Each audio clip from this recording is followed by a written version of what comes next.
Welcome to the Nourished Child Podcast, a show about childhood nutrition, feeding kids, and dealing with the ups and downs of growing a healthy child. Here's your host, registered dietitian and childhood nutrition expert, Jill Castle. Hi, everyone. Welcome back to the Nourished Child Podcast. I'm Jill Castle, your host. Today, we are talking with Dr. Kendrin Sonneville. She's an associate professor in the Department of Nutritional Sciences at the University of Michigan School of Public Health.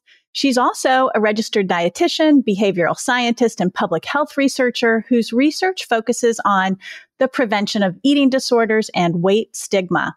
Dr. Sonneville uses a weight-inclusive framework to study how to promote health and well-being without inadvertently increasing body dissatisfaction, disordered eating, and internalization of weight bias. Welcome to the show, Dr. Sonneville. Thank you, Jill. It's an honor to be here.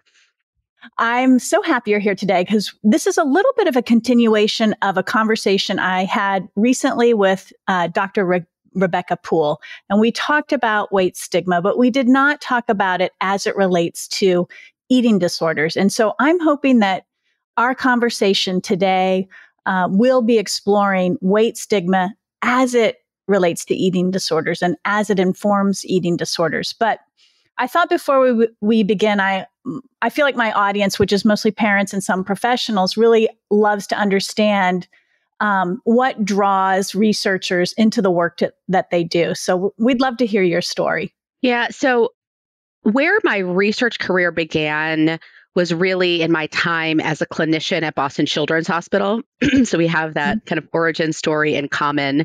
And I was working at Boston Children's in their division of adolescent medicine. And when you are a nutrition person working with adolescents, issues of disordered eating sort of occupies your time, right? That is the nutrition issue that most of the folks I was working with were coming to sort of examine. And I also was seeing eating disorders in people in thinner bodies and people in larger bodies. But the way that we saw the medical system treat folks in larger bodies was really different, right? It was like, this is recovery and this is good health if your body is small. And here's a whole different version of it if you happen to be in a larger body. And that experience as a clinician evoked so much like cognitive dissonance in me. Like, how can both of these things be true? How can health look so different based on how your body looks? And I was experiencing so much suffering that I was noticing so much suffering that my patients were experiencing because of their relationship with food and their bodies. And I just ended up having so many more questions than answers for my patients. And that's what made me pursue a doctoral degree so I could start answering those questions. And I always tell people that my best research ideas come from my patients. And when I'm thinking about research projects, I often can think of a particular family or a particularly young person that was struggling with something or had an experience that I wondered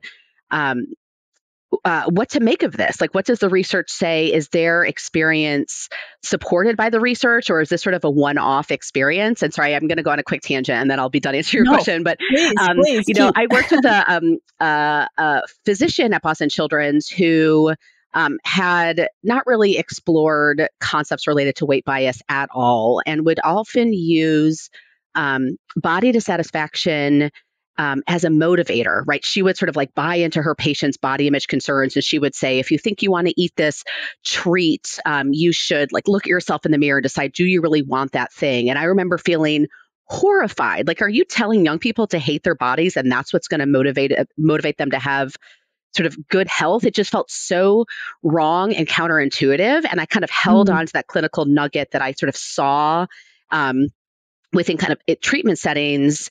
And as a postdoc, that was one of the first kind of independent projects I took on, is that I found a data set that had information on body image in high weight people. And I looked, what happens when you are in a larger body and do not like your body? What does that translate into in terms of your health and your behaviors? And my hypothesis was supported, is that actually hating your body is quite bad for your health. It's quite bad for, probably not a surprise. Like, hating yourself does not usually sort of evoke greatness, but you're more likely to develop binge eating disorder and a whole host of other behaviors that we might think of as not promoting of health when you hate your body. And it was like those sort of clinical experiences that made me think that's an empirical question. I want to test that. I want clinicians to be able to know that doing things like that are actually not in support of their patient's health. And so I am a clinician at heart, even though I don't see patients anymore, because it's trying to think about how research can inform how we work with young people. That's really sort of what's inspired my research career. I love that. I love that so much. And, when you look at a lot of the body dissatisfaction research, it centers on teens, right? We're kind of like picking it up in the teenage years. It's like, whoa, these kids aren't really happy with the way they look. But let's back that up and talk about, for our listeners who may be parents of much younger children, where does body dissatisfaction start? Are we talking infancy, toddlerhood, preschooler, school age? I mean, I guess it could run the gamut, but what have you learned in your research? Yeah, I think the answer is that it runs the gamut, and people get messages about bodies and food based on developmentally what they understand. And so I think as we develop, are collecting nuggets of information of how does society value food and bodies? How does my family value food and bodies? And if you are in a household that is really steeped in diet culture, you're getting that stuff earlier and earlier. I'm the parent of a young person. My son is 3. And when he was, 18 months or not quite 2, I got an alert from his daycare that said, we talked about healthy and not so healthy foods today at school. And I lost it. And then I spent a lot of time explaining to my little one how ice cream is delicious and there's sort of nothing bad to say about ice cream. So it's like, even at age 2, he was getting that message, and hopefully we've redirected the heck out of him in terms of that binary thinking about food. But I think kids are really just collecting it as they go and are exposed to more or less of it depending on their home environment, their school environment, the extent to which they are exposed to media that is suggesting a hierarchy of bodies, a hierarchy of foods. And you see actually quite a lot of that in children's programming, where they're making fun of dad's bodies, or they're saying we can't have this food, we should be eating that food. And I think we really see the body image issue come to a head in adolescence, because it's a time where bodies change very rapidly in a direction that moves away from what society tells us our body looks like. So it's a time where we are gaining adipose tissue, right? That is a developmentally normal body change that happens in adolescence. And so because it's happening so fast in the direction that goes against what we've been told is right or good or healthy, that's when we see it expressed. But certainly it didn't come out of nowhere, right? We got messages that we're supposed to look a certain way. And then as our body deviates from that, that's when sort of the profound body image disturbance that we see emerge in adolescence, that's when it is really expresses itself. Yeah. So I'd love to unpack diet culture, and then also unpack that even further into what might be happening with parents, or that family unit, the family culture, the family system, versus what could be happening on the outside. Like you mentioned, schools. We could even talk about pediatrician offices and dental offices and healthcare providers. So for parents who are listening who might not even know what diet culture is, I mean, I know what it is. You obviously done a ton of research on it. How would you explain that to a listener? Yeah, so diet culture, people define it in different ways, but I think about it as any message that suggests that there is a hierarchy of food, a hierarchy of bodies, and the pursuit of changing one's body is necessarily moral and good. And these messages come across in really obvious ways and really subtle ways. And so there's a lot of, obviously, like weight loss diets and overt examples of body shaming and weight-based teasing and bullying. That is like a no-brainer. Like certainly that is promoting that certain bodies are better or more moral than other bodies. But then we have diet culture perpetuated by sort of well-meaning public health officials, doctors, parents of, oh, not too much of that food, a little bit more of that food. There's body surveillance that happens that kids are seeing, that we do to ourselves and with others, like, oh, I can't wear this because I look a certain way in it, or she shouldn't be wearing, or he shouldn't be wearing, type comments to suggest that certain people should have access, should be allowed to eat a particular food or wear a certain thing because the way that their bodies look. And this sort of just is sending a signal that this is better than that. And this is a value system that we buy into. I think that's where parents really are such critical gatekeepers of diet culture, because kids are going to see it, right? Kids are living in the soup of social media and other forms of media, and are getting health curriculum in classes, and their doctors are talking about kind of weights and what foods to eat, or dentists are saying, this thing and the sugar bugs. They have all sorts of, terms that they use that suggest good food, bad food. And parents are the ones that can say, that's not something that we think of as a family. We think about foods in this way. We think about bodies in this way. And the real risk is when parents are struggling with those ideas themselves. Like they might think like, I don't want my kid to think that they are superior or inferior because of their body size, but I wish I looked a different way, and I can't help but have these concerns. And so it's a really tricky spot for parents to try to parent around a topic that is probably personal to them. It's hard not to be thinking about your own body or your own nutrition in a society that tells us it's a thing that we're supposed to be doing. Yeah. And especially if you've had any struggle in the past, eating disorder or being in a larger body at any point in your life, those diet culture messages are probably influencing a lot of how you interact around food and how you feed your child as well. Totally. And when, I identify as an eating disorder researcher or eating disorder prevention researcher, I think about eating disorders not as the sort of textbook or, the DSM definition of this is a fully diagnosable eating disorder. I think about eating disorders existing on a spectrum, right? I do research from a public health perspective, and in public health, we recognize that behaviors and sort of mental health concerns are not a yes-no situation. It's like, how much are you moving towards these clinically significant diagnosable eating disorders? And even if you don't think of yourself as having an eating disorder, if you're feeling badly in your body, if you have times where you're feeling out of control with food or restricting or using behaviors that are not so healthy because you're concerned about your weight, and by that I think of like, compensatory behaviors or dieting or fasting or kind of extreme or rigid dieting, that's on that spectrum, right? And while we think about eating disorders as a relatively rare occurrence, disordered eating is rampant. It's so hard to find someone who hasn't been influenced at all because they're worried about their weight, their shape, and wanting to sort of control how they're eating in the attempt to be in a body that is more socially acceptable or desirable. Yeah.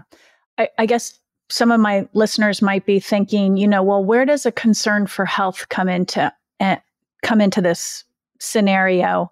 And is there tolerance for any kind of, I guess, concern about the way you look or your health or the way you eat? Yeah. So I practice, it's a great question.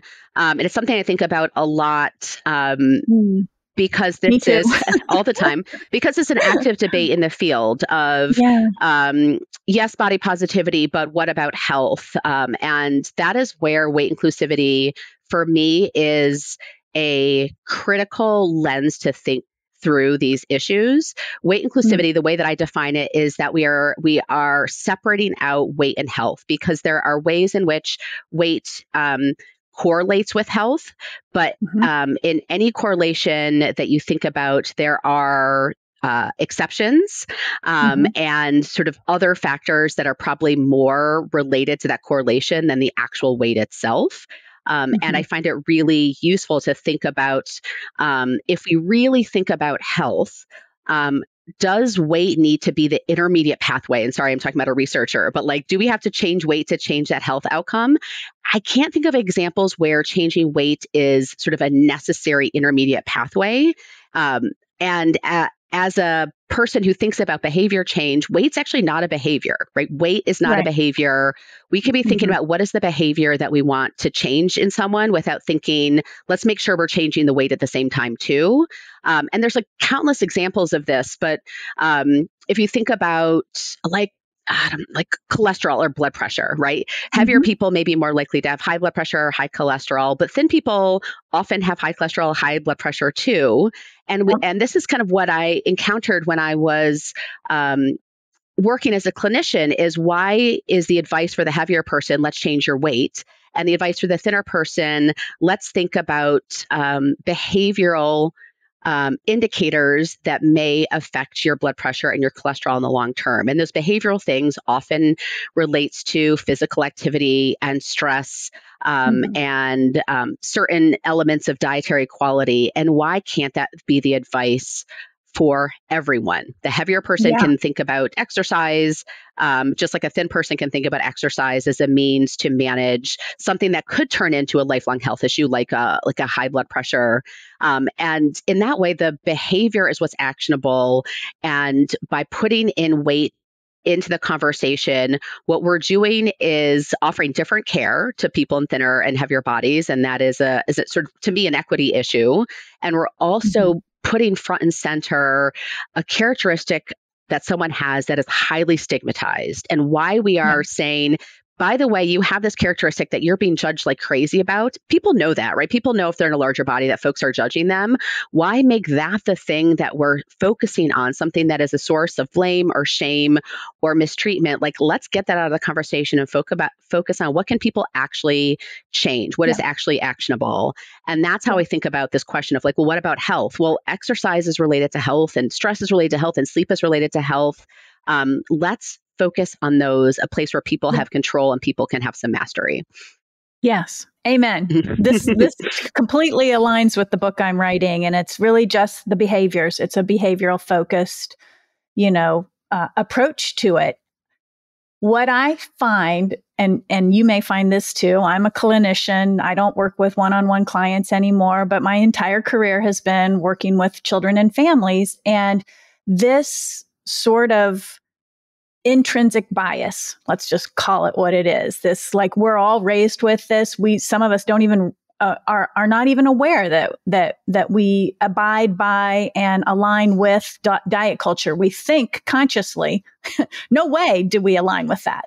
But our thoughts, our comments, they do, right?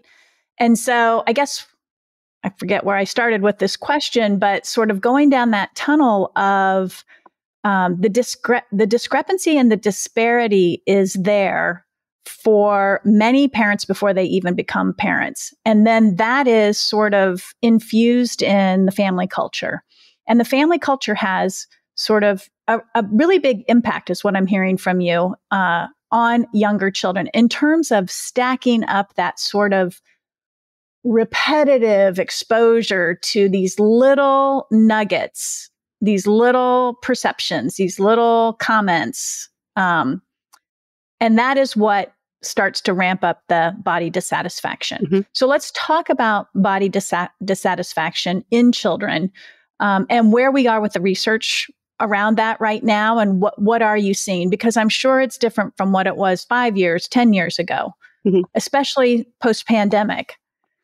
Body image has gotten worse. You mentioned the pandemic, and lots of things happened during the pandemic that affected body image. We had some small shifts in the body size of our population. And what the research tells us about body image and weight is that those are very highly correlated, right? The heavier you are, the worse your body image is on average. Again, just like weight and health correlations, it's a correlation and there are exceptions to every rule.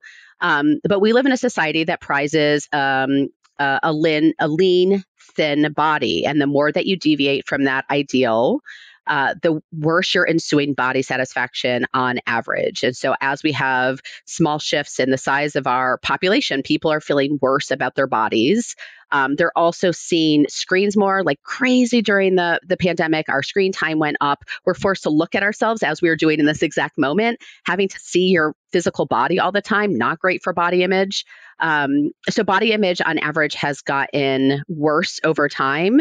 On average, it's worse in girls relative to boys, but not that much different, right? We think about this as a problem that girls have, but kids of all genders are experiencing body image concerns. And we know parents are one of the three main kind of sources of messages about body image. We think about peers, we think about media, and parents, right? Those are sort of the big three. And parents have the ability to like we talked about, sort of course correct and try to mitigate the harm from the peers and the media, or they can be kind of corroborating with those sources. And this question, I know you asked about body image, but just thinking about weight bias in general, when you think about who are the most common perpetrators of it, family members are really common perpetrators of weight bias, right? Yeah. And that is one of the ways in which messages about weight and weight bias and teasing and bullying is really different from other forms of discrimination or oppression, because often you share marginalized identities with other members of your family. Right. If you're being teased about something, often there are people in your family that have sort of similar identities are a source of comfort or safety. And when you are getting teased about the way that your body looks in your family, it's like the people who are supposed to align with you and support you are the ones that are sort of causing the harm. And I think that's why kind of weight teasing in the context of the family feels like a really kind of sort of troubling behavior, because then there's nowhere to go, right? Because peers and media are not going to be the place where kids are getting sort of countering messages that they're getting in the home. Yeah. Yeah. It's so destructive. I mean, I've done some research on this myself. I'm not the researcher, but I've collected the research, and it's so destructive to a child's self-esteem and worthiness. And so let's talk about when there is a child who has experienced weight bias or size bias, and this is leading them obviously down the path of body dissatisfaction or poor body image. What happens next? What is that continuum? What's going to happen next potentially? Yeah, for some kids, they have negative body image, and that's something that they simply struggle with no other sort of consequences. But what's important to know is body image in and of itself is something we need to be worried about, because it is linked to so many other concerns related to self-esteem, academic performance, kind of risk of suicidality, and other things later in life that we often think about. The bad outcome is an eating disorder, and that's one of the outcomes that we think about. But simply having a negative body image puts you at risk for a whole host of mental health concerns that are distinct from eating disorders. But in certain people, and it's often people who have a genetic propensity or some other risk factors, for some people, body image concerns escalate, and people are working really hard to address their body image concerns by changing their bodies. And this is something I talk to all the time about with the patients I worked with at Boston Children's. If you sort of think there's something wrong with your body or having a bad body image day, you have a choice to sort of change the way that you think or change the way that your body looks. And the work of changing the way that you think about your body is really hard work. And adolescents often think about the quick solution here is changing my body. And changing my body is often through dieting or sort of other more extreme measures. And that is a recipe to set people up for full syndrome eating disorders, because if you have body image concerns and you are not giving yourself enough fuel or erratic access to food, right? I'm restricting and then I'm overeating, that type of stuff. that again is like a perfect storm for having lots of obsessional thinking about food, having a hard time thinking about anything else other than weight control and when am I going to get my next meal. And that puts people in a cycle of really disordered thinking about food and bodies. And in a subset of those cases, folks are developing full syndrome eating disorders that starts rather, I'm going to put it in quotes, innocently, right? No one starts a diet thinking, perhaps this will become a full syndrome eating disorder, right? They say, I am concerned about my body. I heard about this diet. Let me try this thing. And it really takes a hold. And if you talk to people with eating disorders, they have really kind of their own version or narrative of how something started and then they couldn't escape it. And everyone's story is different, but that's really a sort of a common theme that I heard from my patients is that they felt like they wanted to control their body and then it got out of control for them and they couldn't control their thinking about food or weight or shape. Kids change a lot. Their nutrition needs, eating habits, and food preferences do too. So much so, it can be hard to keep up. The Nourished Child, a website designed for parents who want more nutrition education, helps parents like you get crystal clear on raising good eaters. We've cracked the code on nourishing the whole child, whether you're raising a baby, a teen, or a child with health concerns.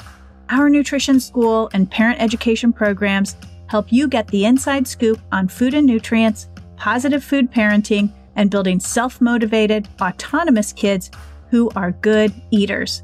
Visit thenourishedchild.com today. I'm thinking of all these different types of eating dysfunction. So you've got full spectrum eating disorders, binge eating, anorexia, but you also then have some of these eating behaviors that get started in childhood. Emotional eating is coming to mind, loss of control eating. And the influences behind those things can be psychological, but they can also be just sort of innate, right? They can be genetic traits, appetite traits that come through. So it's not, I guess I'm going to share my frustration with social media right now. This whole idea that things are black and white. And anybody out there who is listening, let me tell you, and I'm hoping you support me on this, Kendrin, is that, nutrition and eating, body image, it's so nuanced. It's not black and white. It's not A caused B. There's just a multitude of feeders into all of this. And so when we talk about dysfunctional eating, what are the dysfunctional eating behaviors that sort of correlate more highly with full spectrum eating disorders? Yeah. So I share your frustration with how we tend to simplify eating behaviors. Eating is so personal. And I mean, at the start, we talked about this frustration with this is good, this is bad. When we think about food in binary terms, we tend to put it in terms based on a nutrient profile, and food is so much more than the nutrients it's delivering to your bodies, right? Food is pleasure, and food is culture, and food is sustenance. There's so many things what food is, and to try to create a hierarchy, again, it sort of prioritizes nutrients over other aspects of food, which is not what food is. Again, food is connection. I mean, we could go on and on about sort of the what it serves. And you talked about appetite, and to say that we all have kind of innate ability to eat or innate instinct to eat in precisely the same way is something I don't think is actually true. We have different appetitive drives. We have different preferences with food, and some of that is sort of baked into us, and some of it is influenced by some kind of early feeding things. But you can't be one size fits all when it comes to nutrition, because people are differently hungry and differently interested in food. And so I think it becomes then risky to to sort of put into buckets, like this food behavior is dysfunctional, this one isn't, because probably there's some gray area in that also. I think what I always worry about is when we pathologize or shame some of these individual differences. And you'll hear that when you have a kid that's like a really hungry kid or a kid that has a big appetite, we pathologize it right away, right? Like, oh, it's a big eater. Oh, we got to watch his portions because he has such a big appetite. Like, no, he's a kid with a big appetite. And the second he is made to believe that that is a problem and is something he should feel ashamed about, he will start eating in secret. He will feel embarrassed. He will feel like this aspect of him is like not acceptable. And I think probably more than the actual physical behaviors, it's sort of how we frame them and sort of not letting people just have different appetites and have different preferences with food. Certainly when people are feeling like their only coping strategy relates to food, that is a problem, right? We should eat out of emotions. We eat when we're happy. We eat when we may eat when we're sad, and relative to some other coping strategies, maybe that's not such a bad one. And for some people who have experienced lots of trauma, for example, they will talk about their relationship with food as something that really saved them, right? Given sort of alternative coping strategies. So to say that, eating out of emotion is necessarily bad, I don't think that's true. But when it's the only tool you have, that's when I would feel concerned. When you feel totally out of control with your behaviors and use the term loss of control eating, when kids feel like I can't stop even if I wanted to, I have no attunement to my belly, my food preferences, it feels like out of my hands. Certainly those are behaviors where like the food is not serving the kid anymore. And they don't feel like they have control or enjoyment or presence when they're eating. And that certainly feels like when we can start categorizing things as clearly dysfunctional. Yeah. I mean, I think that I think when I think about, children's eating, I hear a lot or see a lot on social media or hear from parents that, my child should just eat for hunger. And so, that's one reason, but there's just, the point is there's a lot of reasons for eating. There's a lot of feeders into why kids eat, what they eat, how they eat.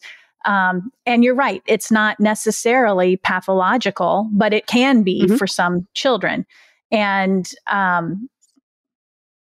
I'm curious as to, when we think about the full spectrum eating disorder and preventing that's sort of, I want to get into that topic now with you in terms of like, you're a parent, I'm a parent, I have 4 raised kids. I tried really hard to make sure I wasn't setting up a home environment that was going to encourage an eating disorder. But I also recognize there's a lot of parents out there doing that or think that they're doing that. And there's not, an eating disorder still happens. So in the spirit of helping parents think about ways that they can prevent eating disorders in their children, what advice would you have to offer?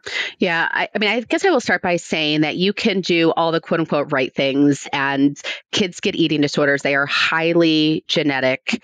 And the people who are often thinking a lot about eating disorder prevention are doing so because they themselves had an experience or they had a sibling that had experience or a parent that had an experience with an eating disorder. So it's the parents that are trying the most that maybe have the kids that are highest risk because of the genetic piece of it. As an aside, I'll mention that people who have a history of eating disorder, when they become parents, they also become really skilled at identifying symptoms early. And so that is a strength that they have, right? That's something that they see earlier than other parents might. And those kids may fare better because they're getting into treatment early. So it's not all bad news, right? If you have this genetic propensity, but there's no single path to an eating disorder. People have all sorts of paths, lots of risk factors.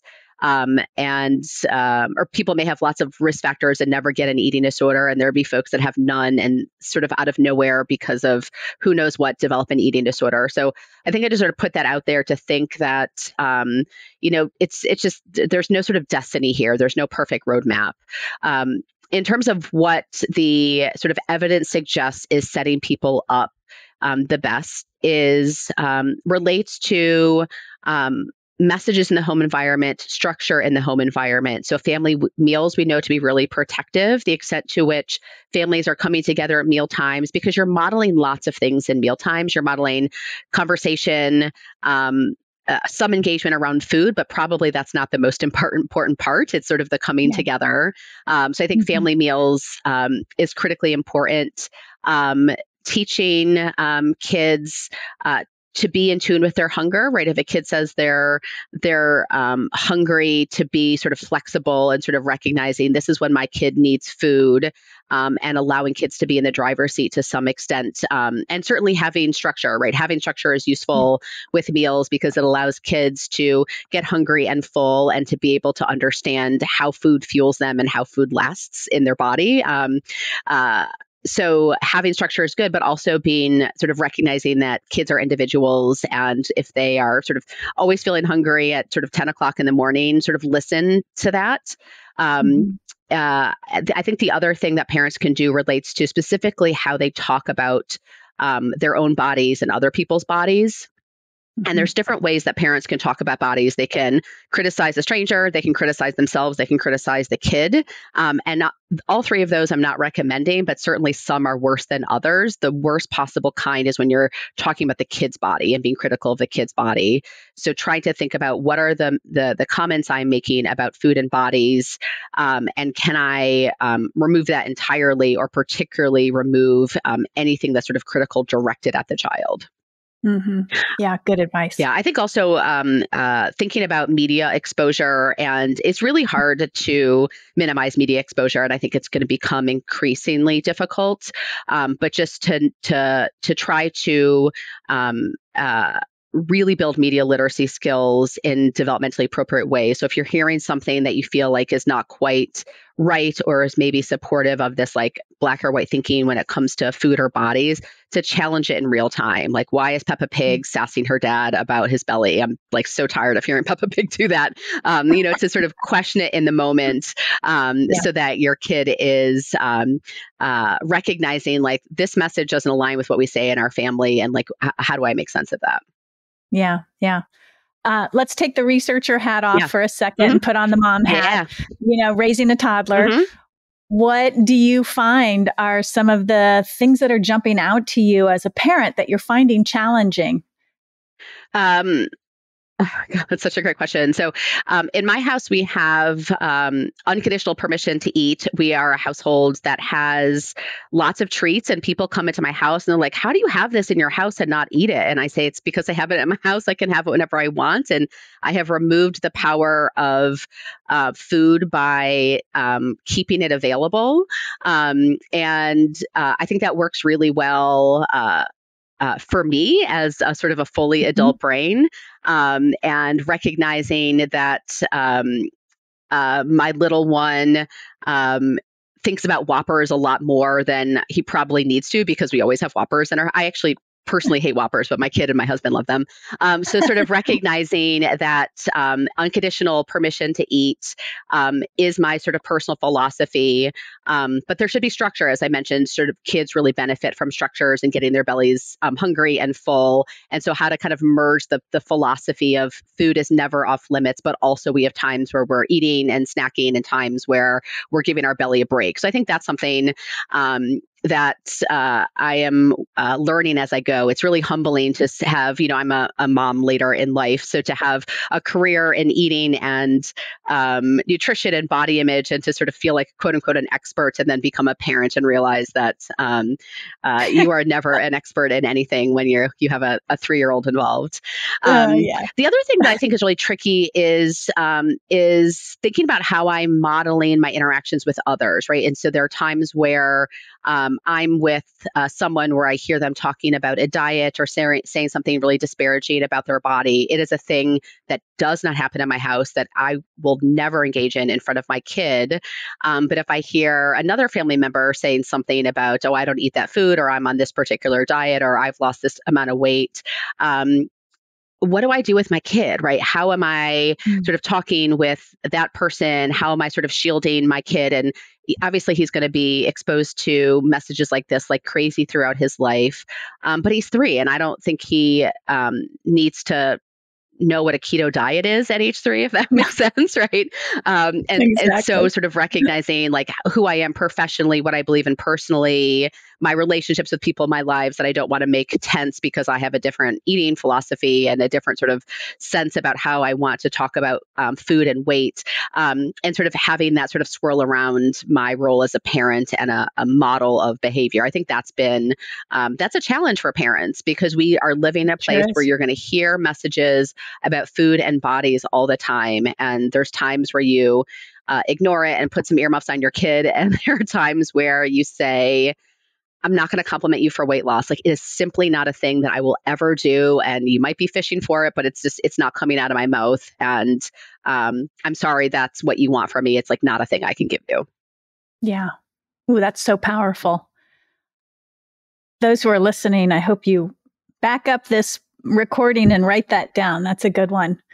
Because parents are oftentimes looking for, okay, I get it. Like, don't talk about what kids are eating or binary, waiting around food. And I get that. But now what do I say? Mm-hmm. What can I say? And I think the more we can help parents with those tools, not only just the don't talk about your body, but here's what to say if the topic comes up. Because kids do bring these topics home, and we want them to bring them home. Right. We want to have these conversations with them. Yep. That's how they're going to learn from a trusted person who unconditionally loves them and is invested in their well-being. Yeah, the sort of put earmuffs on your kid approach is fine for my 3-year-old. It's not going to be fine when he is 5 and 7 and 9, to be able to have these conversations. Why is it that your teacher said this thing? Or why is it that you heard this on this show or from this friend at school? Like these types of kind of unpacking of where it comes from and what do you think, right? Do you think that this person is going to be a better friend because their body looks this way? Or do you think they're a bad person because they ate this food? There's time for that conversation, and those have to happen.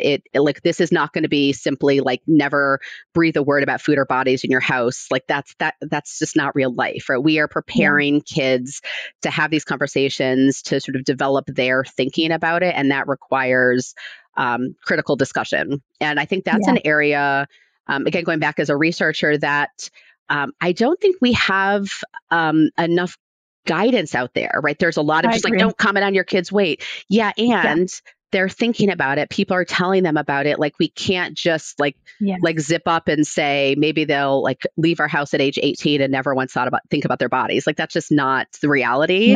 So we have to be comfortable kind of sitting in hard conversations and not knowing the exact right thing to say, because no one knows the exact right thing to say. Right. And probably the words mean less than the feeling that you're giving your child in terms of support and love and caring and attention and listening. Those are probably more important than the actual words. Yeah. Right. But you're right. We don't have guidelines on this. We don't. There you go. There's another idea for your research. Write that down. My best ideas come from my podcast interviews. I have one more question for you. And this is a really sort of in real time question. The American Academy of Pediatrics just came out with their clinical practice guidelines for the treatment of the disease of obesity in children. I'm curious about your thoughts on this, particularly as it relates to your body of research, particularly the weight inclusive framework. So I was sent these guidelines by more people than I can count last night. So I sort of quickly glanced at it on my screen. So I'm glad that I did that before this conversation. So this is not a sort of a fully formed idea, but there's a few things that jumped out at me that I was sort of immediately disappointed about. One is in the space of weight inclusive care is that we really work on not making assumptions about people, their health or their health behaviors based on their weight. And there is a large literature I'm talking like a researcher. In studies of adults, we know that when we use weight as a marker for health, we get it wrong a ton, right? So often we'll say this thin person is healthy, this heavier person is unhealthy based on just a body size or a BMI number. And so often it's wrong. And that is a disservice to people across the weight spectrum. And the recommendations that came out last night are basically, if your kid is this weight, you do all of these things, and then there's no acknowledgement that thinner kids maybe should have their blood pressure checked every now and then, or maybe we should be talking using motivational interviewing about health behaviors with our thinner kids. So I think that we have I think there's so much harm therein where we are using weight as a sort of as a triage point, and that is weight bias, right? That is weight bias, is assuming that people have a particular set of health behaviors and health based on simply a number. And there's so many problems with BMI, which that's another podcast. Hopefully you've talked about that before, but it's I think using a really problematic metric to base all clinical decision making on, which I think has the potential to cause enormous harm. The other thing that jumped out at me is that they say we should be screening for BMI every year.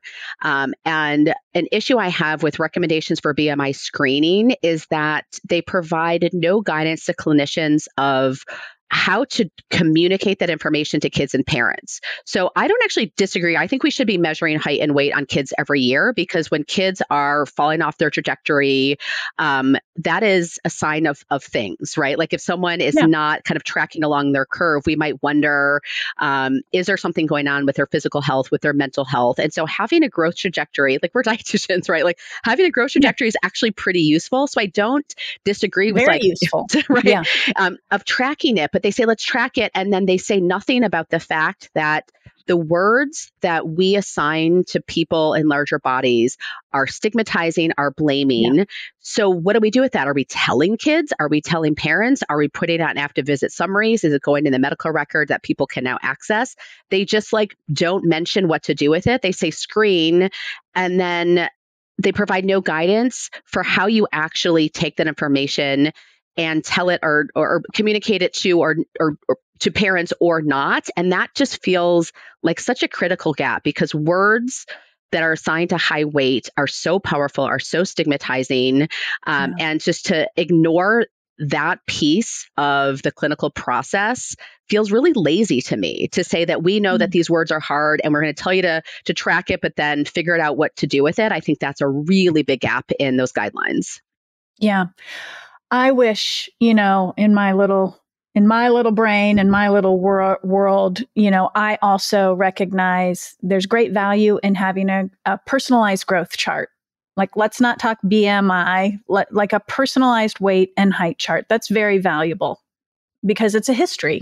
And, children are changing every month, every year. And so if you don't have history of what was happening, it's really hard. It's easy to make false diagnoses in real time, particularly around, how they're growing. But I wish, to me, it's like health is your body functioning, right? Not the form of your body, not the size of your body or your weight. It's how well your body is functioning. And so I really wish there was an opportunity to me that, sure, I think it's hard to step away from BMI from just cut it off right away, but to ease into moving away from using BMI as the sole indicator of health. I wish they would have said, instead of saying, look at BMI first, then look at heart rate, then look at blood pressure, then I wish we flipped it. Let's look at everybody's cholesterol first. Let's look at everybody's blood pressure. Let's look at liver function, whatever. Let's, the easy, let's have kids do the step, the physical fitness test where, their body responds the way it's supposed to respond and we know it's in good function, rather than just, one metric of health, which I 100% agree with you, has so much stigma attached to it and is not a good measure of health. It just is not a good measure of health. If we actually care about health, let's measure health parameters, right? Yes. BMI is an indirect measure of adiposity, right? Of adipose tissue or fatness. It does okay at measuring that or making assumptions about that on a population level. On an individual, it's very, very bad. But as a metric of health, it falls apart completely. It is a terrible marker of health. And there are, as you mentioned, some more invasive, but also some really straightforward ways to be able to measure health more directly. And if we are saying that that's what we actually care about, the health of our kids, our physical and our mental health of kids, let's focus on those metrics, those parameters. I didn't see enough conversation about measures of quality of life and depression and other things. It was just, let's assume your body is large, that these are going to be the things these are the things that are wrong with you. Yeah. And then the other part of the practice guidelines, and I think that these were sort of devised to help children who are not well at a larger size have sort of those next steps to treat, quote unquote, treat the disease of obesity with medications or with bariatric surgery. And I've seen a lot of conversation about the fear that families will misuse medications, which I was laying in bed last night thinking about that. Like, are parents really going to do that? God, I hope they don't do that. But then I'm hearing stories of adults already doing it. And we're seeing news media of adults misusing medications when they don't need them. Right. Yeah. So it really does feel like a bit of a potential disaster. Right. I mean, I think it's prioritizing body size over all other things. And that is unfortunately a value of society, right? The American Academy of Pediatrics is not unswayed by this assumption that that sort of high weight has to be all these things, and that we should be pursuing a smaller body without acknowledgement that may come at a huge cost, right, to a kid's self-esteem, to their physical health. Bariatric surgery is not without profound health consequences for a subset of people who pursue that procedure. And to not spend enough time really sort of critically examining what is the benefit and the harm of pursuing these approaches feels, again, like a gap, right? I practice from with the sort of underlying ethical principle of non-maleficence, right? First, do no harm. And I think recommending medications and surgeries for kids has, I don't think that really meets the standard there. Yeah. Yeah. Well, a great conversation. Thank you so much for coming on the show and sharing your expertise and just your insights on so many things. I think that listeners will really find this very, very valuable, as did I.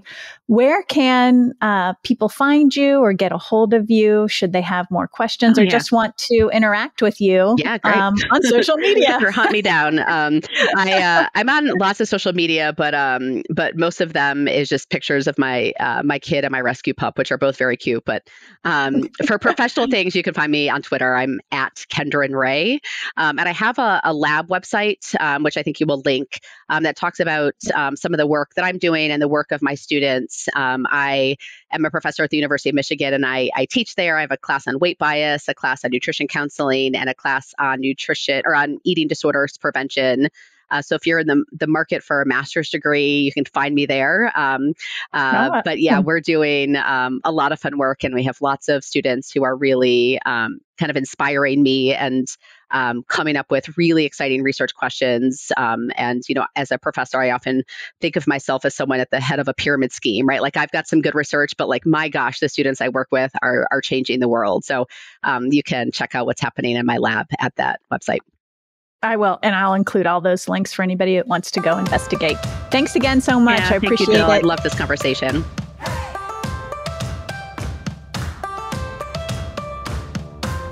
Thanks for listening to the Nourished Child Podcast, where the #1 goal is to help you grow a nourished child inside and out.